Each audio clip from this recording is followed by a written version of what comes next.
So I'm gonna keep it pretty real today. So it's been a very difficult week for me as far as like just dealing with mental health. And even this morning I woke up basically with a panic attack. I didn't even think I was gonna come here, honestly. It was just like it's not been the easiest. But God put something on my heart this morning because I was praying for peace. So I'm listening to Christian podcasts, and I open up the Bible and I come to this very important verse that I'm going to share. But the talk that I don't usually do this, but I put a title to the talk I was going to do is Serenity in Surrender.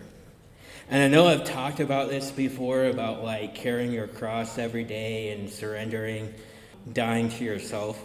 It's something that I get kind of stuck on, which is why it comes up a lot for me, because I just feel like if pretty much all our problems could be solved if we fully surrender to Christ.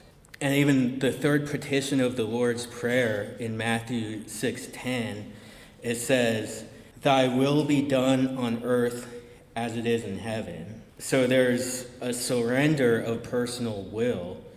Thy will be done on earth as it is in heaven.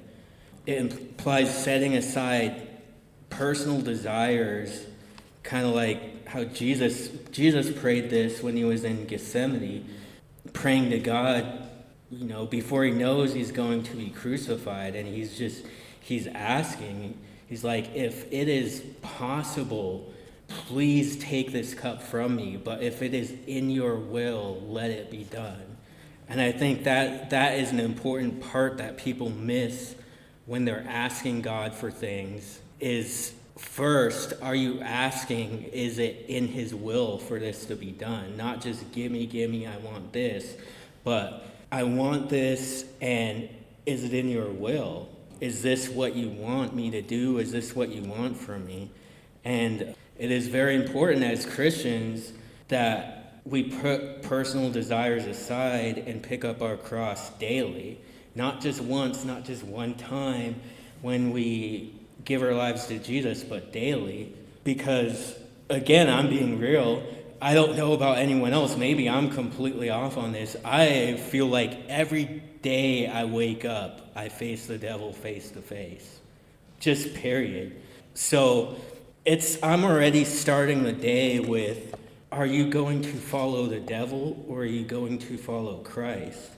I don't know, maybe that's just me, but I feel like that is an important decision we should be making at the beginning of every day, because this world is filled with influence from the devil. So you are going to face those temptations, those demons, the devil trying to trick you up into what he wants you to do. But the main verse that I wanted to share, this is the one that it wasn't even planned. This morning, it brought me so much peace, is what Paul writes in Philippians 4:11, which I know probably everyone is familiar with this verse, and I feel like it's common, like when a lot of people mention their favorite verse, this one comes up a lot. I feel like just Christians use this a lot, but then I always have to ask, like, do we really know the context and what this fully means? So I'm going to read it first, starting at verse 11. He writes, "Not that I was ever in need, for I have learned how to be content with whatever I have. I know how to live on almost nothing or with everything.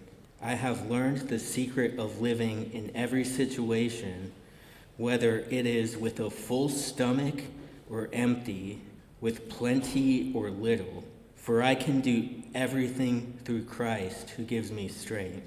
Again, a lot of people might probably already know this, but as I'm reading this morning, I'm realizing that, does anyone know where Paul was when he wrote this? Yeah, he was in prison. He was likely chained to a Roman guard in prison, awaiting Caesar with the likelihood he's awaiting a hearing with the likelihood that he's going to be executed. So that's where he is when he's writing this. He doesn't even have the freedom to move around how he wants with his body. He's in this probably really cold prison with, I imagine, rats roaming around, and he is probably in the most dire circumstances a human being can find themselves in. And he's writing that he is learned to be content. For me, that's pretty heavy.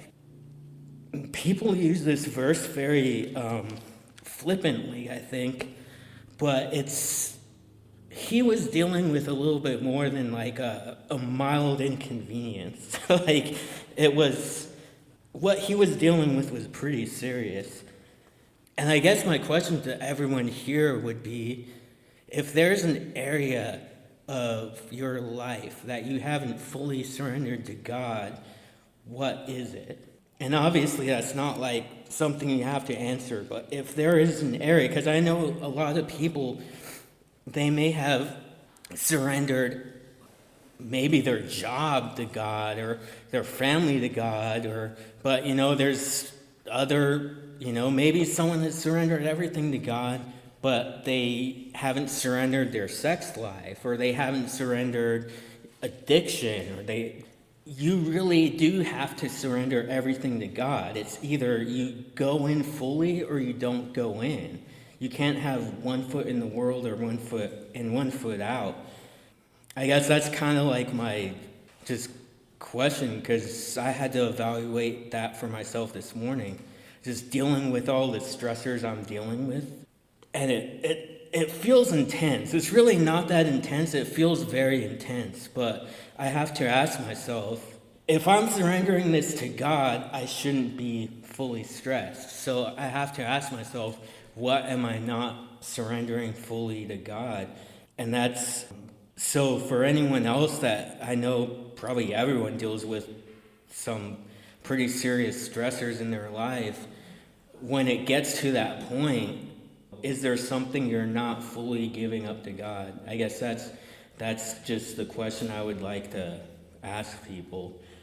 And that's mostly just what I wanted to talk about today. I know it's pretty short of a talk, but just the idea of fully surrendering to God, and praying to Him, making sure that you're in line with His will.